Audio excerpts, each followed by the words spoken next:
Okay, everybody, welcome. Thanks for joining us this evening. We are recording this meeting and it is also being live streamed on Facebook.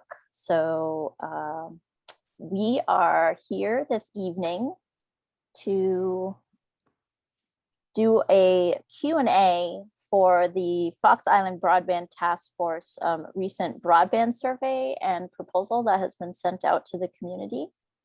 For those of you who don't know me, my name is Gabe McPhail. I work for the town of Vinalhaven, and I am joined behind the scenes, as usual, by my colleague, Matt Jablonski, who's providing some tech support tonight.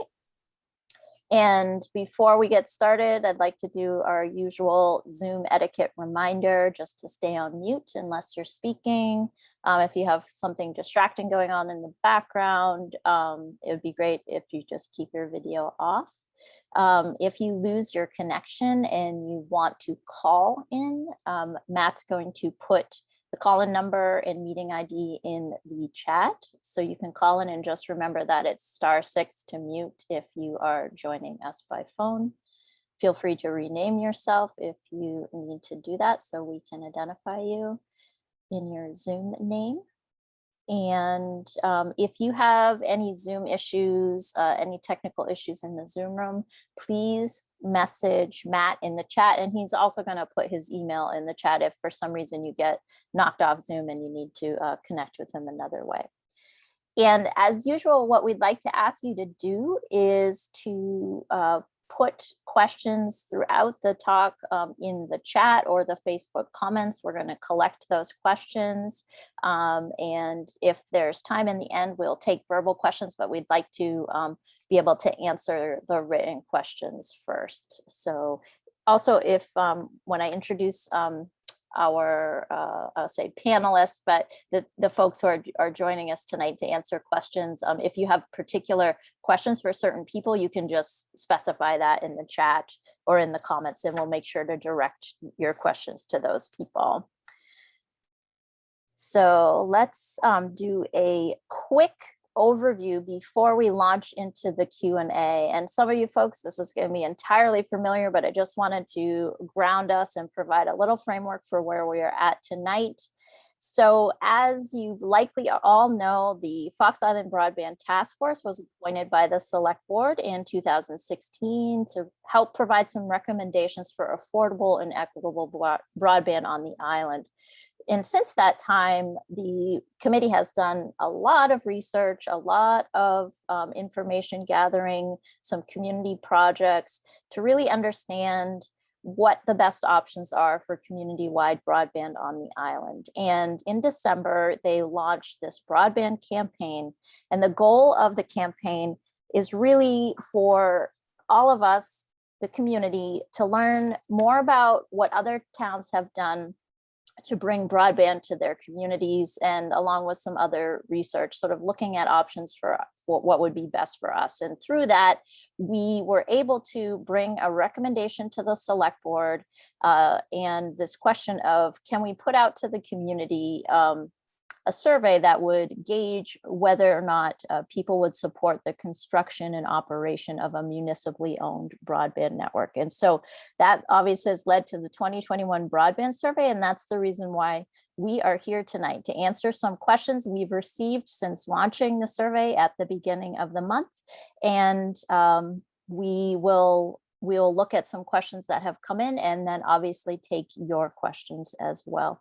So without much ado, let's go ahead and get started.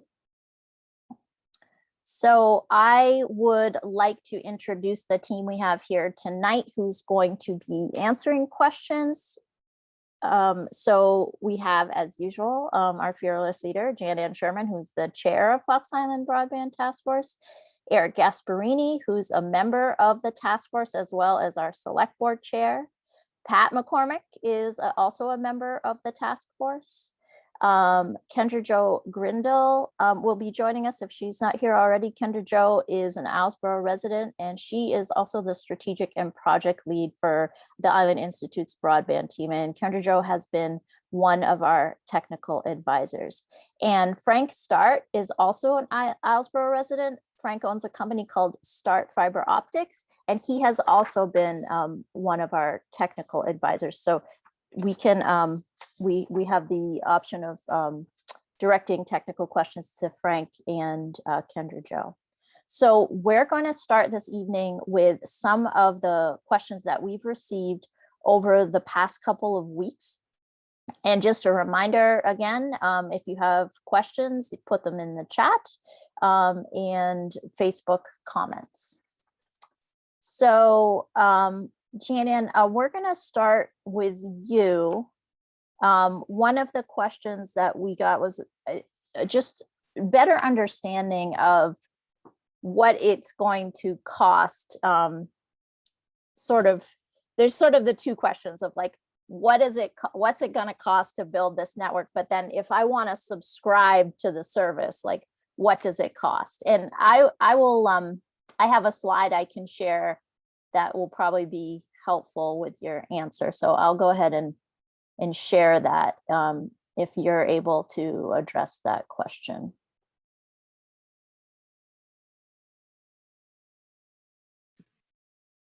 Hello, everybody. What's it going to cost? Well, our business model is proposing that the subscribers will pay $46.55. That's to everybody on the island, no matter where you live. Everybody will pay the same subscription rate. For that, excuse me, you will get a gig, or I prefer to think of it as 1,000 megabytes symmetrical service, upload and download speeds. The subscriber fees will pay for the cost to operate and maintain the system.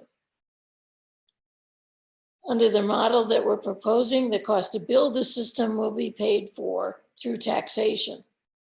And our taxes will vary depending on how much money we need to borrow to construct the system. We're proposing to borrow up to $5 million on a 20-year bond. If we are able to secure grants, we can borrow less. The grant community right now is very favorable. Federal grants are growing apace. Federal grants require a cost share. That is, we may split the cost with them, so it's conceivable that we may borrow less, maybe even only half the amount anticipated. So we've got a couple of charts here to show you what that would mean. If we borrow the full $5 million, it will cost you $5.08 per 100,000 valuation. Taxable value, you can find out how much that is on your tax bill. Add that to your monthly subscription cost, and it's still only $51.63. If we only have to borrow half that, then the debt service will cost half that. And so you can see the prices are very reasonable. Any questions? I hope that anybody has any questions about this. We'll put them in the chat. And Janan, I just wanted to clarify something too. And this may have to do with sort of how we presented the information, and perhaps it wasn't like totally clear having this sort of green line. So what we really wanted to do was be fully transparent in the true cost of, if I'm a taxpayer and I'm a subscriber, when I add up what it costs me to subscribe to internet service and then what the increase in my tax bill would be, this is what the green bar is telling me. It's not telling me that every month I get a bill for my internet service for $51.63 or $71.96. My monthly bill, no matter if I'm a taxpayer or not, under this model that's being proposed, would be $46.55. So that's what it costs to subscribe to the service. The green column here is really just to show someone the true cost of, it's not really fully 46.55, even though that's my internet bill, I have to see the increase in my taxes to really compare what I'm paying now with what the actual true cost of the internet service would be. So hopefully that makes sense to folks. And there was a little confusion around that, like thinking maybe if I pay more in taxes, my actual subscriber fee would be higher, but that's not true. Your subscriber fee is the same, whatever you pay for taxes. All, or maybe you pay no property tax, it would still be 46.55. So hopefully that's clear to folks. And if not, please, as Jan said, put clarifying questions in the chat. All right, I will go off this screen share. And Jan, I'm going to ask you another question that has been pretty common from folks who are seasonal residents, wondering if under this model that we're presenting, is there going to be a seasonal subscription option or the option to sort of pause or anything like that? Well, as far as we have figured at this point, this relies on everybody paying the same price, the same subscription fee for the full 12 months without a seasonal rate option. The cost to the town, the cost to build and maintain this is the same, whether people are here or not. And we did this to keep it simple and to reduce administrative costs. That being said, we're pretty early in the process. We don't actually have an answer to this question yet because we don't have a service provider we're working with. We haven't generated an ideal model for payment and so forth.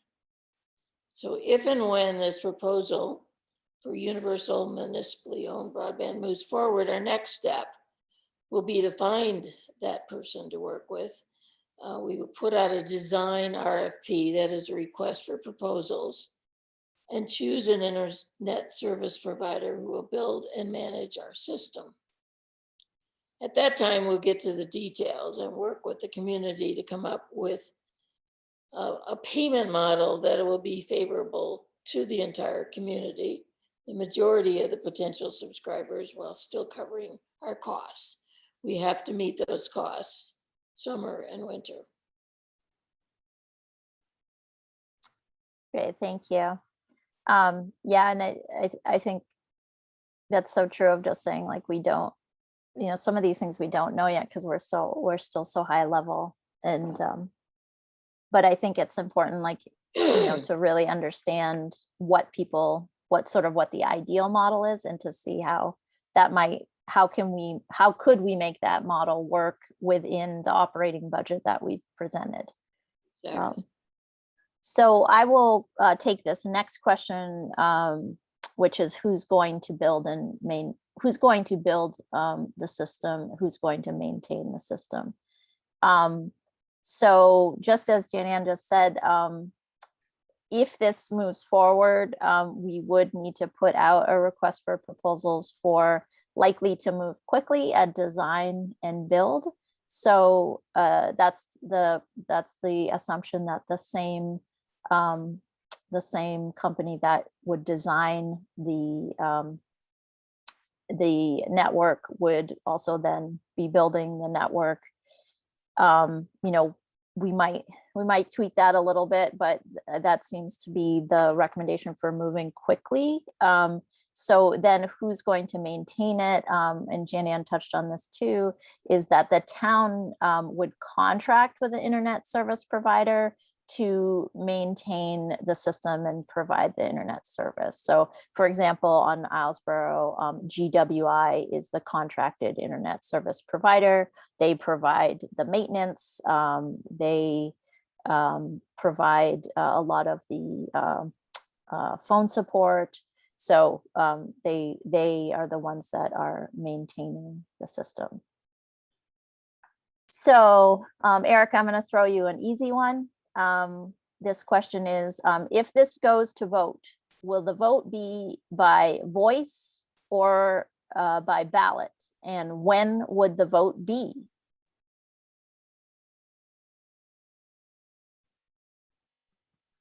Wow. I should know how this works by now. Have to unmute myself first. So the Board of Selectmen are going to review the survey results, which are due by the 30th, and we will review them at our meeting a week or so later than that. And based on those results, the Board of Selectmen will decide whether or not they want to put an article for a town meeting, excuse me, an article for a town meeting warrant, at which point in time people need to show up to that meeting and vote by hand whether or not they are in favor or not in favor of this proposal. That meeting would likely be held the same day as the annual town meeting, which will be decided at a future date. And because our annual town meeting has to be posted at an earlier date, we'll have what we call a special town meeting to immediately follow that annual town meeting. And now that you've got me here, I might as well urge you that not just for this question, but for the entire warrant that we are going to present, I really need to urge people to show up to town meeting and make their voice heard, because we're asking a lot of big questions, not just here. Thanks, Eric. So let's see, Pat, I'm going to ask you this question. Do we know how many people would not want this proposed service because they don't have internet now and they don't want it in the future? We don't know the exact number of that. I mean, our current incumbent providers don't really share that info, and we can only get so much from surveys. But I will say, you know, it's a little bit like it would have been, you know, 100+ years ago when people started getting electricity, and some said, "Oh, I don't need it," or indoor plumbing or anything else. I think we're you know, we're a lot of what people do rely on, like telephony and TV, of course, increasingly is moving to the internet, as well as just, you know, using the internet for other purposes. So I know in terms of some numbers we estimated about 276 subscribers in the north of the island and about 562 on the east side, 481 on the west side, and so that's a total of 13 subscribers. So that's kind of the spectrum service area. And we did base the business model on about 700 and change, 16 subscribers. That is because we need to know, you know, what kind of revenue would be coming in. That's also known as the take rate. So in addition to people who just don't want internet, there's no guarantee that everybody will switch over from the incumbent providers, Consolidated or Spectrum. So this is a common sort of scenario planning exercise to say, let's not be overly optimistic to determine what we can do for a take rate and how will we get there. So those are the kind of numbers we're looking for in terms of subscribers. I think that number, you know, from my experience, is pretty conservative. I think we can do better than that. So I think that's makes it something we can feel good about. Great, thanks, Pat. So Eric, I'm gonna toss this one your way. Have you considered that municipal broadband will probably cause the incumbent providers to lower their prices? And how do you think this is going to affect the take rate? Well, yes, they almost certainly will offer promotional deals to their customers. However, at the end of the day, you know, they might have a promotional period of a lower price.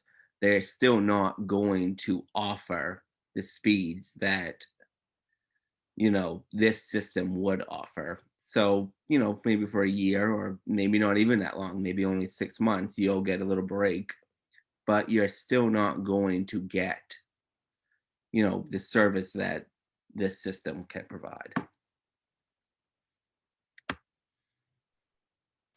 Great, thank you.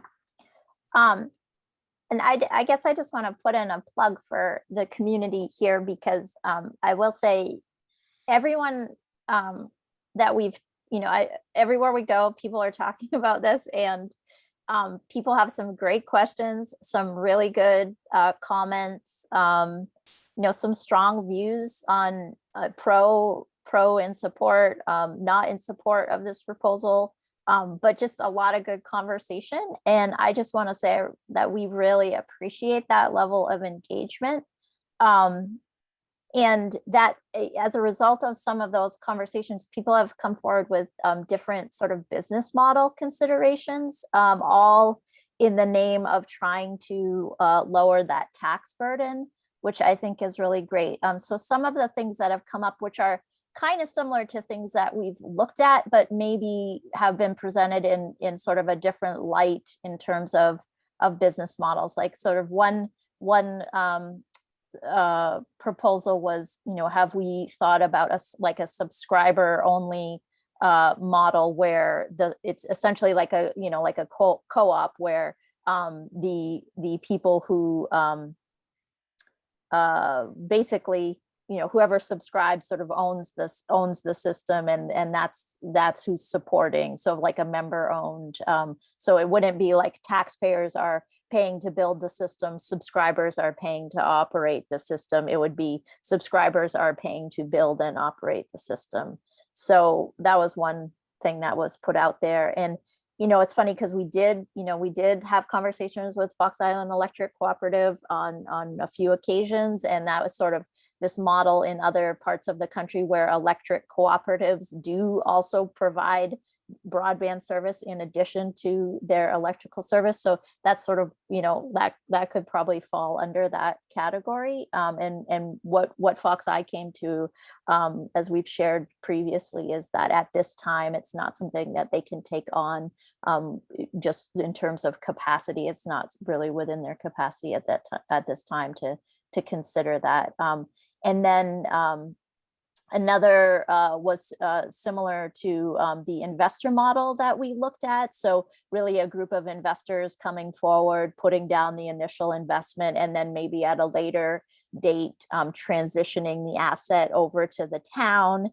And then maybe at that time, the burden would be the cost of that system being sold from the investors to the town would be less than the initial proposal that we've put forward. So that would sort of lower the tax burden, or maybe there'd be another way to fund that system. So putting those things out there, some of them are things we've definitely talked about, just maybe in a different configuration. And then just wanting to say that, we are definitely thinking of all considerations to lower the tax burden. We're mostly focused on grants as a way to do that, to really reduce the cost. We as in the committee and in conversation with the select board came to the conclusion that for what we were trying to present in terms of equity, was that the best model that we felt was sort of like the ideal model was the municipally owned model. So our goal, like I said, is really to get as much of this covered by grants as possible. No one wants to increase the tax burden. So our goal is to really make this as low a cost as we can. So hopefully that addresses some of those questions, and just really appreciate people putting those ideas out there. We definitely welcome all of them and have them in the database for further consideration. So Janan, I am going to ask you this question that is next on our list. It's, will the proposed network service, let me start over.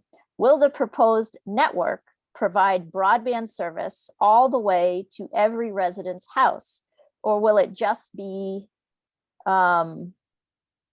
basically like a backbone infrastructure along roadways and utility lines? So like in this proposal, are we actually talking about bringing broadband to every home, no matter where you are on the island?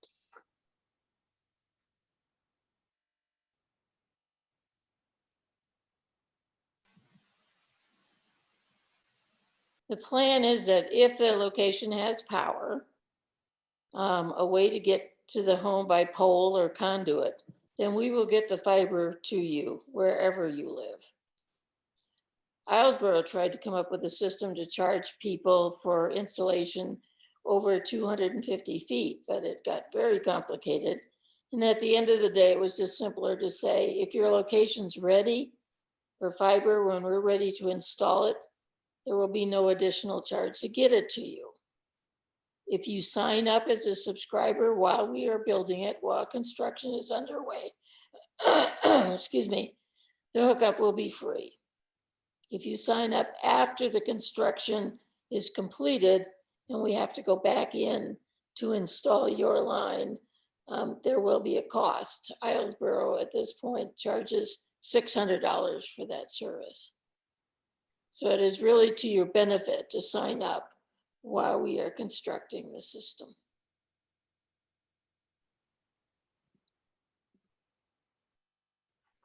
Great, thank you. I see Kendra Jo, I see that you're on. I would love to direct a question to you if possible. I'm gonna see if you can come on line here on your video with us so I can ask you a question. Hi. Hi there. How are you? We're gonna try to spotlight you. I'm not sure if we can, but Matt's gonna try to spotlight you. There we go. Okay, great. Thank you. So I'm gonna dump this question on you because this is one that's very popular in terms of we have this proposal obviously for fiber to the home, but there are a lot of questions often about like, well, is Starlink a viable option? And what about just like people that get 5G and they're using like T-Mobile or US cellular hotspots? And so in your travels in the broadband world on islands, how viable an alternative are those in comparison to a fiber to the home or fiber to the home proposal? Sure. So I'll start with Starlink. It's going to be a solution for some. It won't be a solution for all. Right now it's in beta testing, and with that comes issues that come when you're a beta tester. So you're kind of signing on knowing that there's reliability issues, that you could have drops, that they're still working out all of the kinks, and you're signing up knowing that that system is yet to be perfect or far from perfect. The farthest down we have constituents that have been taking the service is right around the mid-coast area. So some dipping into Lincoln County. There's a really great blog post on the Maine Broadband Coalition website by a resident in Liberty, Joe Meadows, who is an active beta tester. He still has his, I believe he has a consolidated connection and uses a router that's able to flip between the two to make it so that he can have a reliable connection. And he gives a pretty good overview of what it means to sign up as a beta tester, the need for no obstructions for the satellite, for your infrastructure that's connecting with the satellite, the need for a North Sky view, which is not everyone has, especially in rural Maine, the affordability cost, so it's $99 a month and $500 for the equipment, and it's not going to be a solution for everyone right now because they are in beta testing. They have a pretty lengthy wait list for a lot of areas, just because they're kind of keeping that gateway closed a little bit. They don't want to oversaturate their network as they put up more satellites. And so we've seen in different places more connections to Starlink.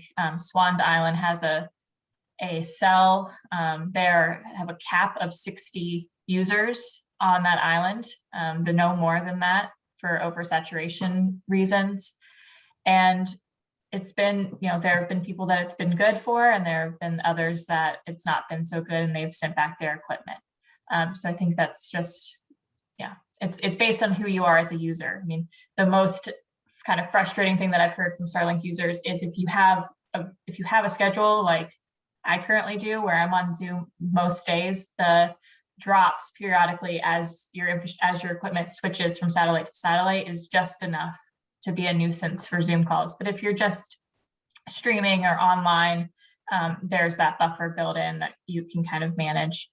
So it will be a solution for some.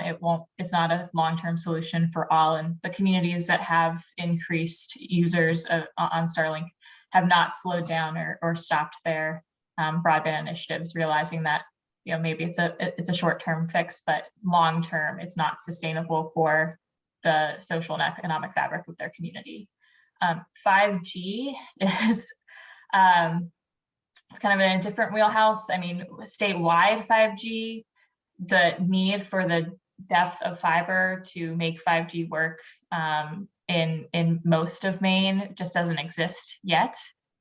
It's different than 3G and 4G. It's not going to need large towers and long distant frequencies. It's going to need smaller antennas, small cell antennas that are connected to a fiber backhaul that can carry that large data very quickly across each. I think that the issue that we've heard the most with any kind of cell usage is data caps and the amount of data that you're sending over 4G, 3G, 5G, any kind of cellular use. It's typically not enough for someone, and they still need that other infrastructure right now to be able to use it for not just personal, but also professional reasons. And so with data caps comes that higher cost. So from the state of Maine's perspective, from Institute's perspective, Maine Broadband Coalition, again, might be short-term solutions, but when we're looking at what's really needed to be equitable, affordable, and make sure that Maine is not left behind, it's neither of these solutions for everyone. Super. Thank you for that. Appreciate it. We have a bunch of sort of like equipment, maintenance, technical questions in terms of like longevity of equipment, et cetera.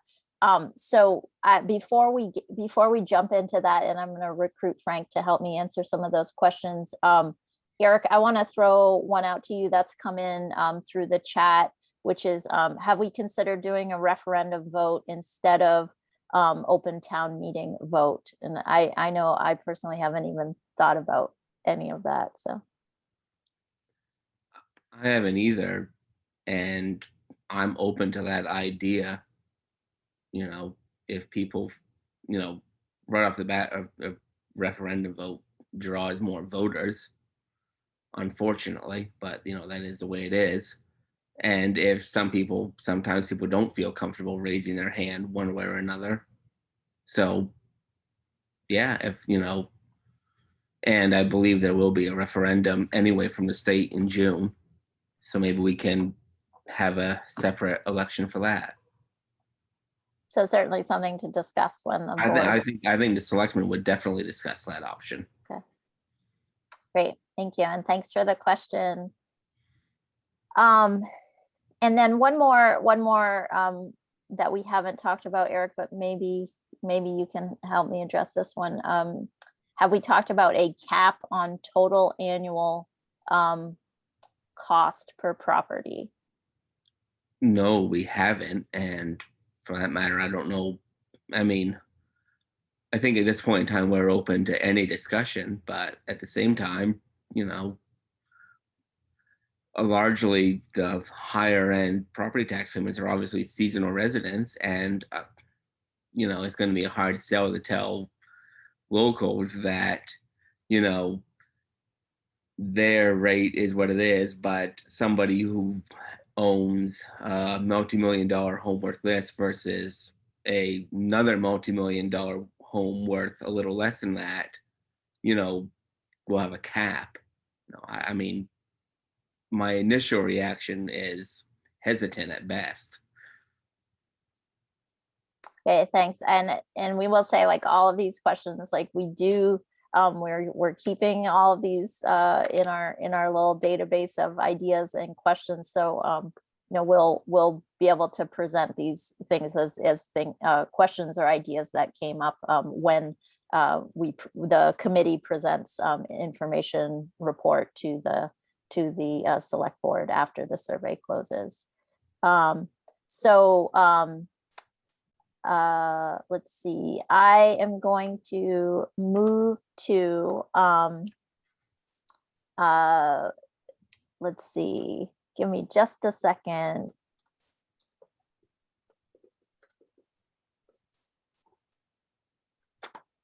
Okay, I'm going to move to some of these technical questions. So we have quite a few of these questions around the idea that that fiber, is a long, it has a long lifespan.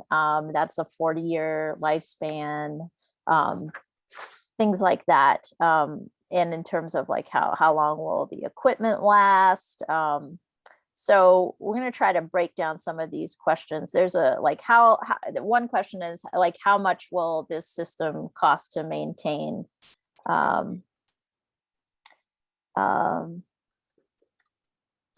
Sorry, I'm multitasking, getting my questions in order here. Okay, so I'm going to try to take a stab at that, and then I'm going to recruit Frank to come on and help me answer some of these other questions that have to do with the equipment and the technology.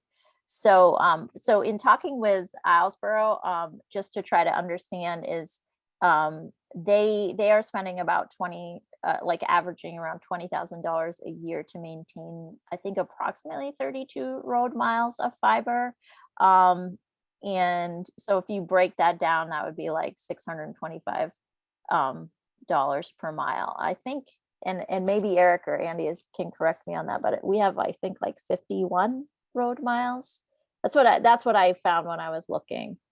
It might be more, might be less.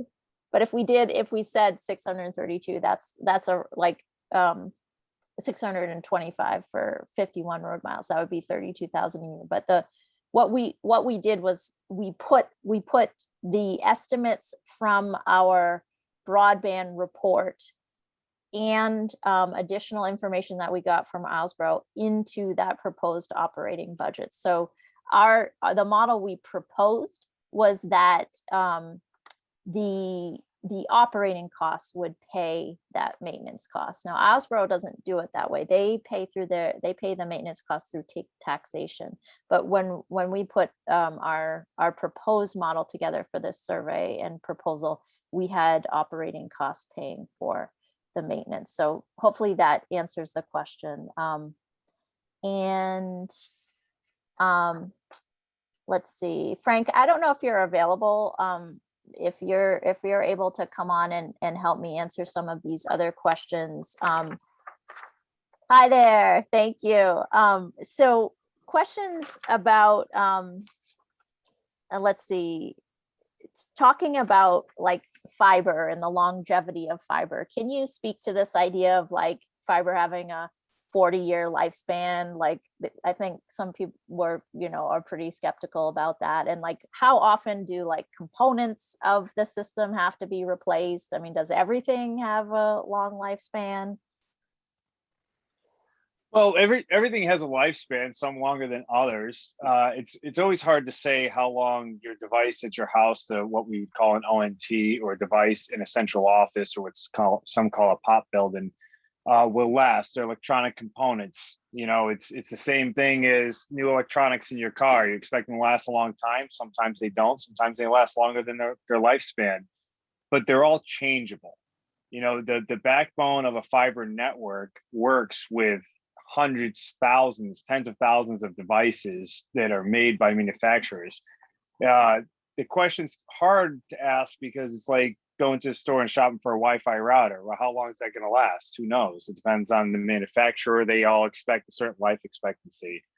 So the network itself will last a long time. 40 years, I don't think is an unreasonable expectation.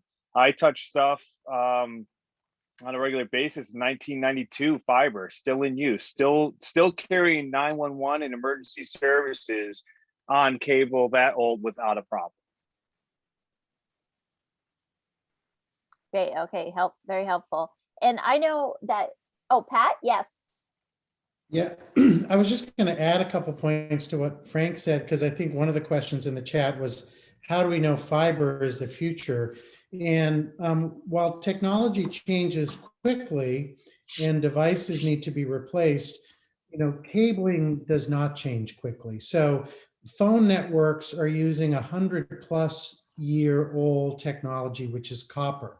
And people who have consolidated on the island, it's amazing what the phone companies have done to try to get data to run on copper through DSL and ADSL. Those are new technologies, but the cabling doesn't change.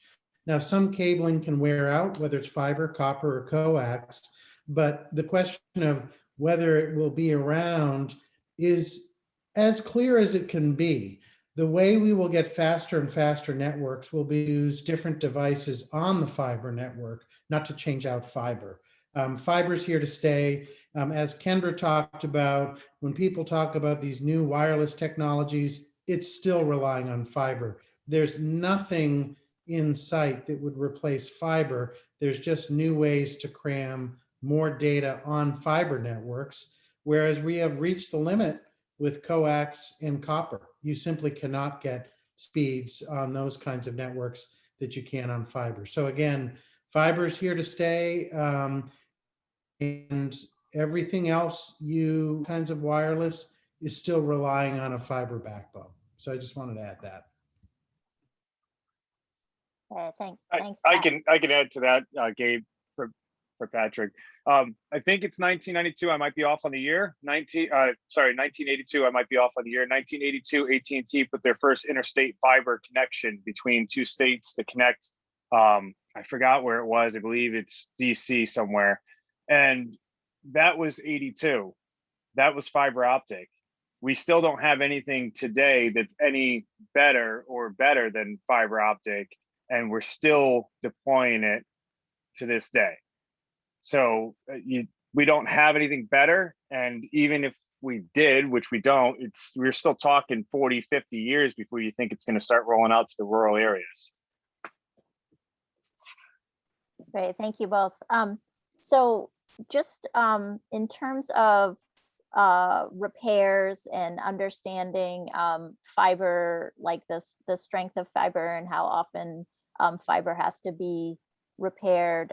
So when we think of like damage to electrical lines, like lines go down, what about fiber? Like, is it stronger than electrical lines? And then based on your understanding of Islesboro, like the damages that they sustain, basically, can you give us like an idea of what kind of damage happens to lines on islands that you, or like on Islesboro, for example? What might we experience? And then I can address, there's a question about who's gonna repair the lines. Well, let me see here. Let me see what I have. If everyone could see this is 12 fibers mended together. This stuff, it's very strong. I'm pulling with everything I have, and it's gonna pull out of my hand and still doesn't break. You're gonna be more likely so electrical lines are typically copper or aluminum that you'll see on your poles out there. And that's softer than the steel strand that they put up. The steel strand that's typically put up for fiber now can withstand 6,650 pounds of weight.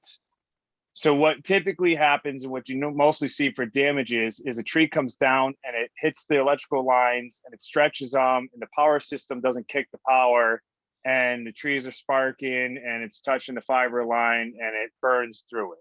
That's typically what you'll see for damages on these islands.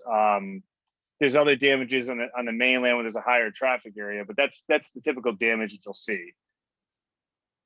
I forgot the other part of that question there, Gabe, if you could remind me, please. Yeah, no, I think that it was sort of using Islesboro again as an example. I had mentioned, the repair costs, but I didn't talk about exactly like the kind of repairs that they see or have experienced. And I know that you and I have talked a little bit about that. So just wondering if you could share that information. Yeah, Islesboro typically sees mostly drops to houses, the little single fibers, which is, isn't rated as much because there's no steel strand going to the house. But those are typically pretty easy. Depending on the design of your system, it's almost plug and play. One end typically plugs right in out at the street, and the other end, you put a connection on and you're back up and running. Pretty quick, depending on how far the run is. I could have a customer arrival on site and back out. I can have a customer up and going as fast as 45 minutes if it's a quick, easy connection. Great, thank you. And I think based on what I learned from you and what I learned from Roger, it seemed like that Islesboro doesn't have a lot of instances of repairs. But you did mention a storm that it took out more of a, I don't know if it was like a line to a bunch of houses, but that there were a bunch of customers that went down for a little while. But I didn't hear of any other large scale, what am I trying to say, lines being damaged or anything. Yeah, to my knowledge, Islesboro had one, what they called a multi-subscriber outage. They phrased their multi-subscriber outage as in one damaged area affects more than one subscriber, which is probably a pretty good way to put it.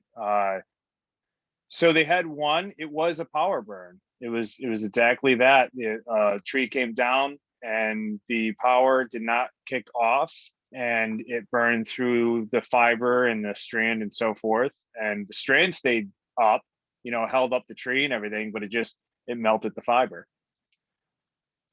Okay.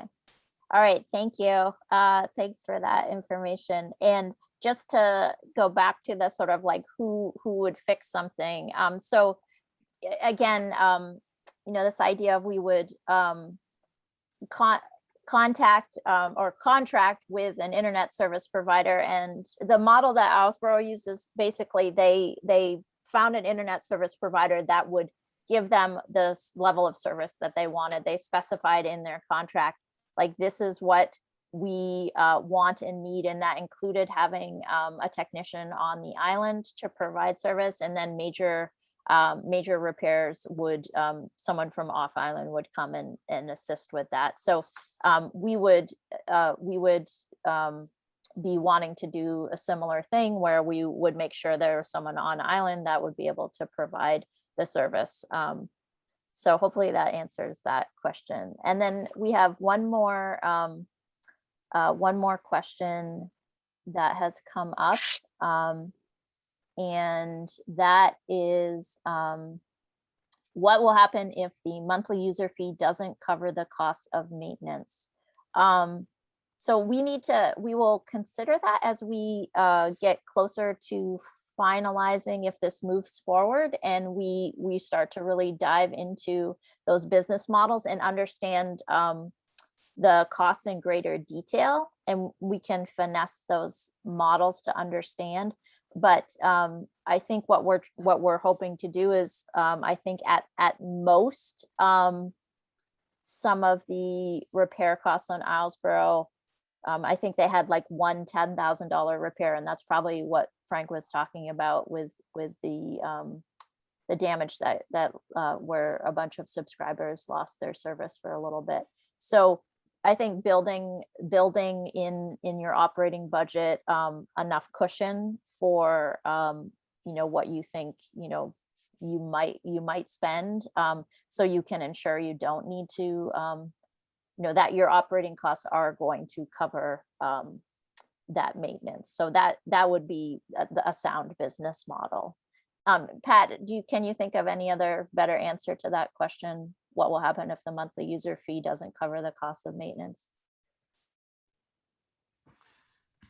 No, I think like any business model, you'd have to make adjustments, but I do, I agree with what's already been said. I think the maintenance is fairly predictable and fairly low.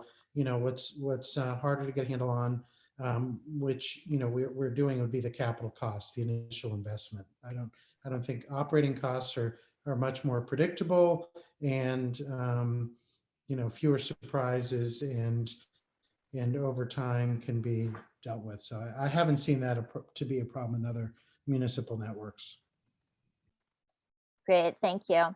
I just want to now open it up if there's any additional questions from folks that you want to come off mute to ask. You can ask any one of the folks here who's been answering questions, Janian, Pat, Frank. Eric had to jump off, but Kendra Jo is with us as well. And there's one more question that just came through the chat. Oh, and Pat, did you have something you wanted to jump in with? I also was just looking at questions in the chat. I don't know if it was the same one. Maybe we mostly addressed it about when will it be obsolete. Again, I don't think there's any risk of the network infrastructure, which is to say the fiber, being obsolete. And as Frank mentioned, there are parts and pieces that can be replaced either because they need to be or there's something to upgrade it. So when you light up the fiber at the different ends of the fiber, there's what we would have in our homes, there's what you have at the other end, and those are very easily replaced, those switches and that sort of thing. So effectively, the investment in the actual network, it won't be going obsolete any more than an electrical network or telephone network would go obsolete. Great, thank you for that. And just one more question that is about timing. If this proposal were to move forward, what is the timing? I think Eric touched on that a little bit. It's really going to be coming down to a conversation, survey results. If the select board feels like that this should move forward, there's definitely enough people interested to support this proposal. I mean, to time everything with federal funding and state funding that is available or coming available, we would likely want to pull together proposals for design build, I would think, this year. But I think also that the select board and town manager would need to discuss the other various capital projects that are on the books and just get an understanding of how much could be managed at once. But regardless of those things, thinking about timing in terms of a perfect world, if we could be applying for grants next January, I think that would be ideal. So hopefully that answers that question. Any other questions folks want to come off of mute and ask?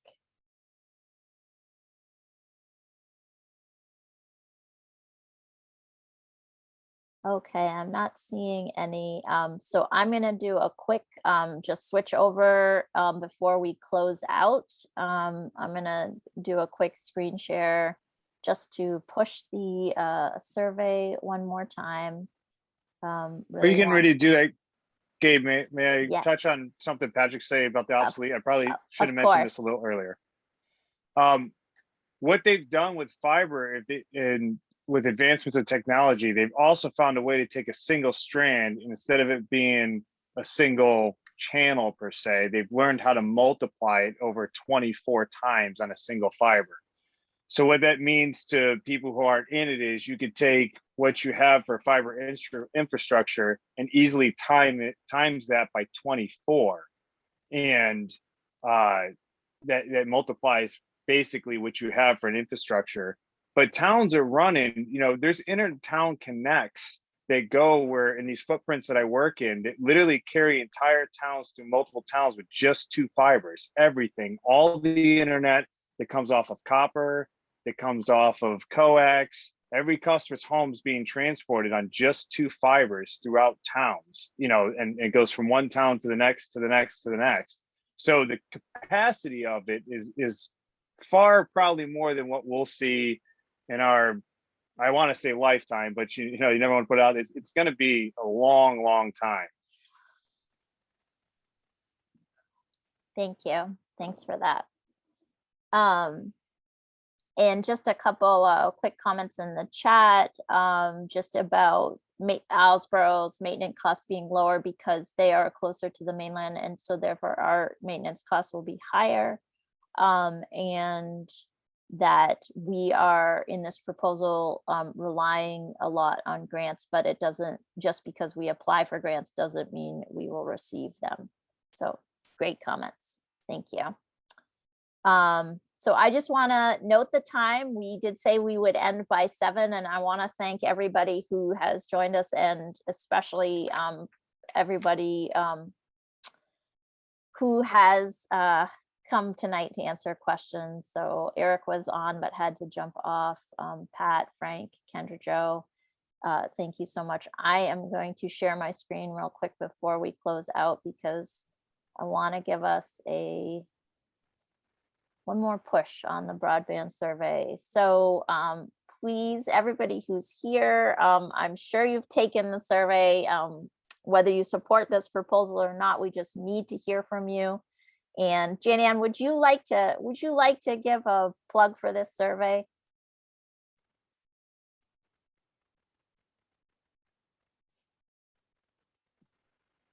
We need to hear everybody's voice. We want everybody to join in. This is a very important initiative for this island. Not to mention the fact that you could win $100 cash prize. The survey is going to be closed in just another week on the 30th. So don't dilly-dally, get it in, get it done, do it online, send us your hard copy. If you need one, you threw it away by mistake, just call the town office, we'll get you another one. But get it done so that everybody's voice is heard by the end of this month. Great, thank you. And please encourage everyone that you talk to who's a Vinalhaven resident or Vinalhaven seasonal resident, please take this survey. And just want to give another thank you to all of you for joining us, especially folks who have been with us at all these different campaign conversations and being very active in just asking questions, learning more, spreading the word. That's what community engagement is all about. So we really appreciate it. If you need any more information or have specific questions, Jan-Ann's email and my email are on the screen right now. And you, if you want to talk to any of the other folks that have joined us tonight, whether it's Kendra, Joe, Eric, Frank, or Pat, just let me know and I will pass their email along to you. I would say anything else from our, I don't want to call everybody a panelist, but I can't think of another word before we close out tonight.